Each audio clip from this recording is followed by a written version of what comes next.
Okay, so we are on page 9, and we're going to do the realized, unrealized profit schedule. So keep page 7 handy, because we're going to be using page 7. Okay, so we're doing this for just year 5. So don't try and combine year 4 and 5.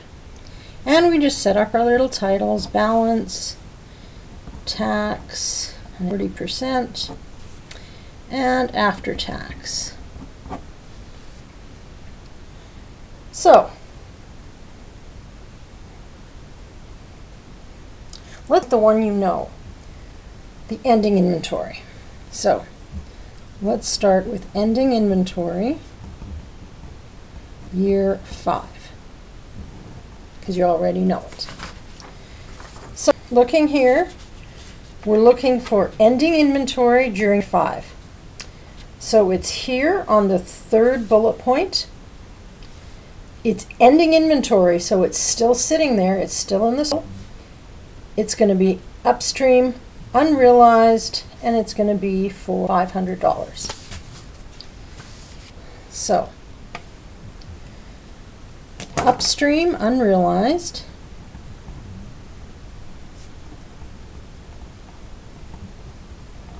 Because it's still in circle.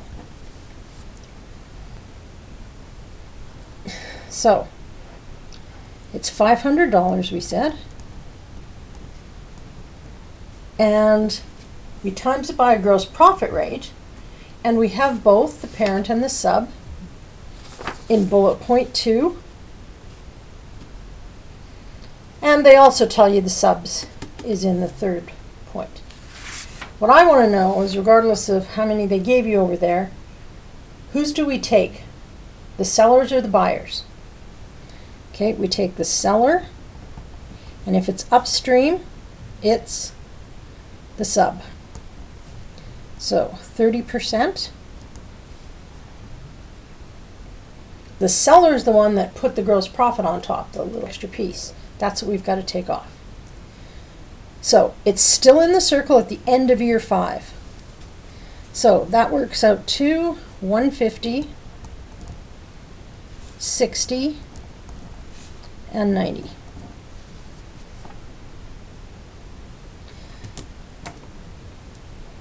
So, are there any more upstream unrealized? No, there was just the one. Okay? So now we're looking at beginning inventory for year 5, which was ending inventory year 4. Okay? And it doesn't matter how you think of it, just as long as you know how that works. Beginning inventory in year 5. So beginning. Is it still going to be in the circle at the end? No. So sold outside the circle during year 5. And that's the beginning inventory.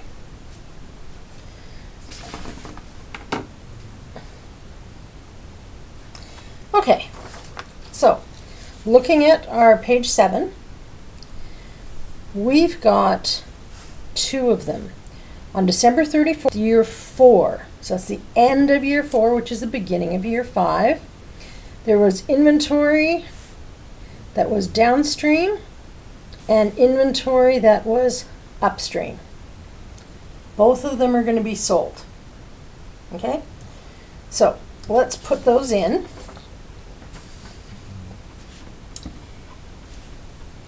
So let's do the upstream one first.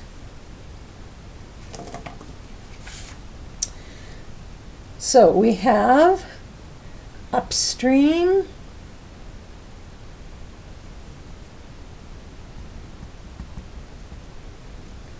and this time it's realized. And the upstream realized was 1,000,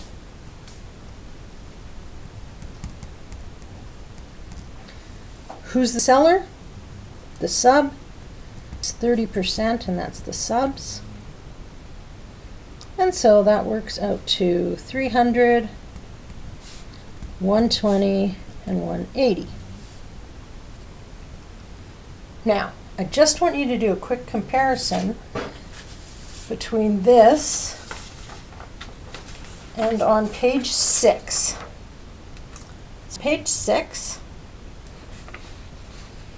And you notice here on 6, we've got upstream, unrealized, subs gross profit, and these numbers.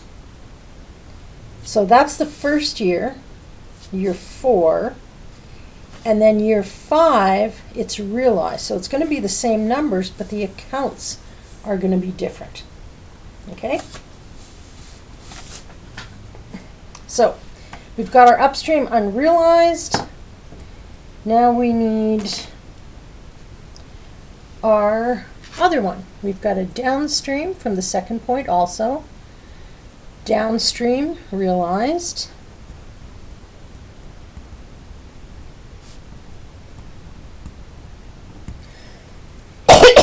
And that's 700, excuse me. And this time we need the seller's gross profit. Downstream, the parent selling, so it's got to be the parents. So 25% parent. So for that, we get 175, 70, 105. Okay? So the table, too bad. Make sure you get it to be the seller, the gross profit. Now, this is the trickier part. Is pull the accounts here. Okay? So let's start with the ending inventory. If it's unrealized, because it shouldn't be there, it's still in the circle, is net income going to go up or down? It's going to go down. Okay? Now, think of the opposite. The stuff that from last year that got sold this year. Can we realize those little extra pieces of profit? Yeah, and if we're realizing profit, what happens to net income? It goes up. So both of those are going to go up.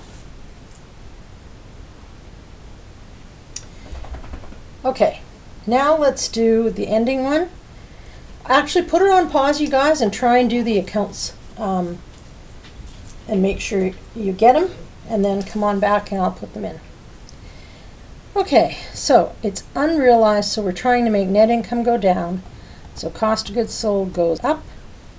And inventory on the parent's books is too high because it's got that little profit stuck to it. We've got to make inventory go down. If net income's going down, income tax expense is also going to go down.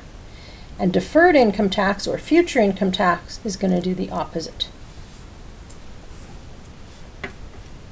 Okay, so did that make sense to you? What we did last day. Okay, now let's see what's affected here because it's a little bit trickier. First of all, is the inventory still on the books? No, it got sold. So we can't adjust any inventory right off the bat. Okay? So we want to realize profit, which is going to make net income go up. So what do we have to do to cost of goods sold to make net income go up? We've got to make it go down.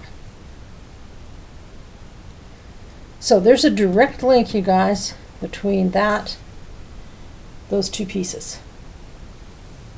Now, inventory, usually we'd adjust it, but not this time because inventory is sold. It's gone. So here, if income goes up, what does income tax expense do? It goes up because you make more money, you pay more tax. And DIT, it's on the balance sheet just like inventory was. So we don't touch it because the inventory is gone. So it's associated with is gone. So basically we're looking at no balance sheet adjustment.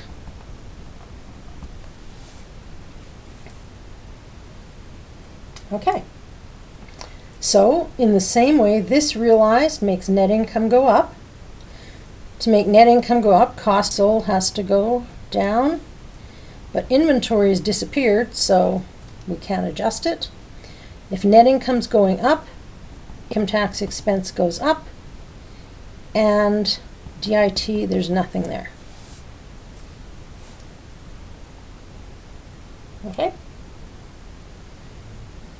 So, this is the new little portion. So just make sure you go over it and can make sense of it. So that's our realized, unrealized, or intercompany profits schedule. So next we would calculate consolidated net income. Now this is something I want you to try. Okay, so hit pause and try calculating this on your own. And if you're finding you can't, then come on back. I'm going to explain each piece, and there we are.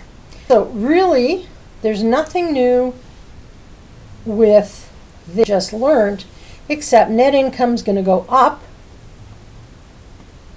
So we're going to add it on in here. And again, split it with downstream and upstream. Now, so let's do consolidated net income. Remember this, before I do that, you guys, sorry. Before I do that, I want to remind you of one thing. This is for the statements, and this is for the calculations.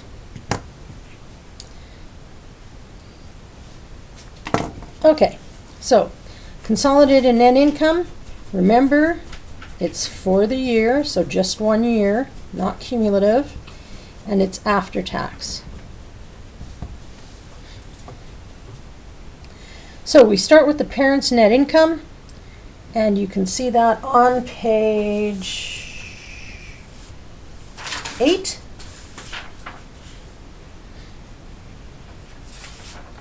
Or on page 7. Now, normally what would we take off? Subs dividends. There were no sub dividends. Dividends this year, but I'm just going to put that in as a reminder. Now, we look at all the downstream transactions. So, that affect net income. Notice the basic transactions are not on here on this calc because they don't change net income.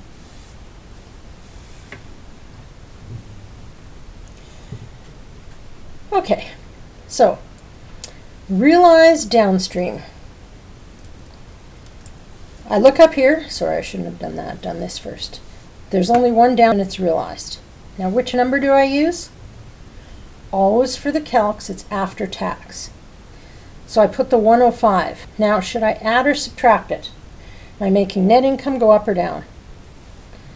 Up because it's realized. So we add it. Then we get to the subs. Subs net income, less amortization impairment. So remember, you look on page 8, changes in AD schedule. So just do year 5, it's not cumulative, just year 5 for the income statement. So that's 630, and we're subtracting it because net income is going down. Now, we do the upstream transactions from this schedule. So we have an upstream unrealized. Which number are you going to take? After tax. And is it going to be added or subtracted? Subtracted. And then we have an upstream realized. You take this number and it's going to be added. So this is added because net income's going up. This is subtracted because net income's going down.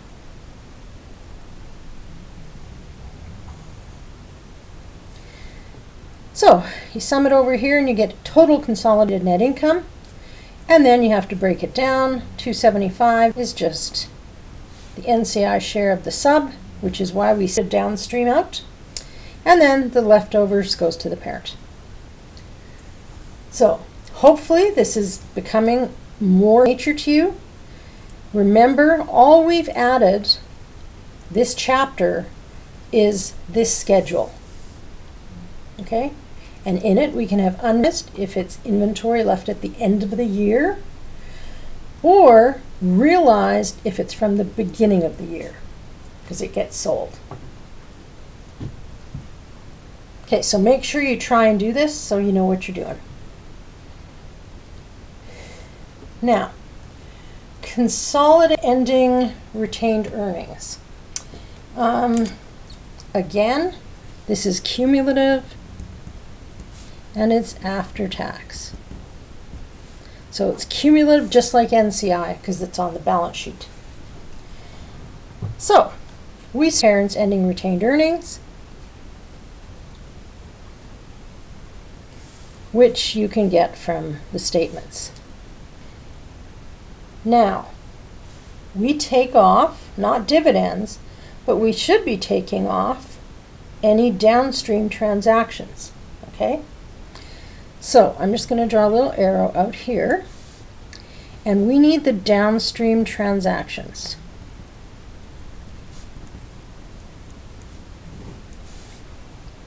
So we look up here and we see, oh, there's a downstream realized. So we put downstream realized. And what number do we use? The 105 because it's after tax. And we're going to add it because net income is going up.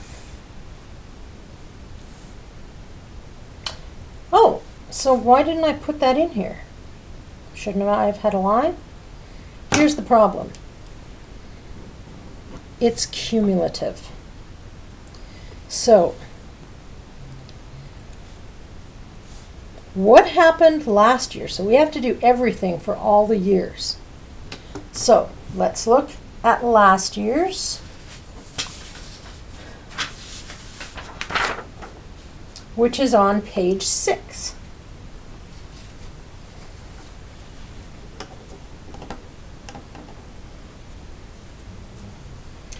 So, this was year 5, the downstream realized. Now, is there anything downstream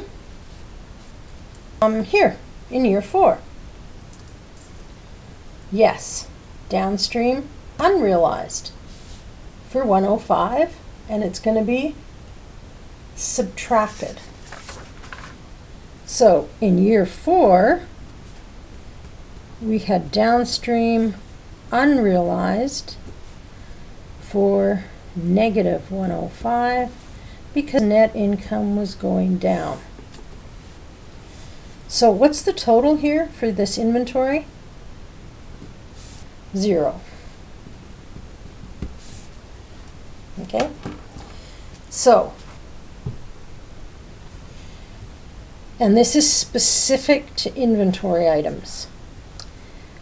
For inventory items,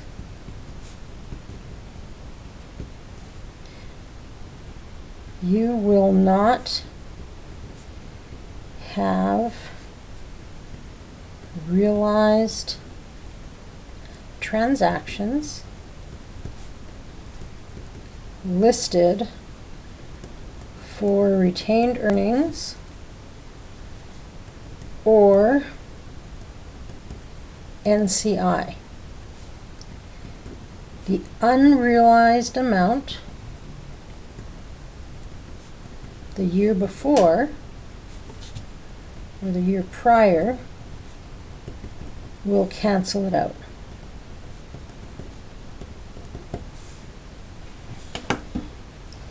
Okay?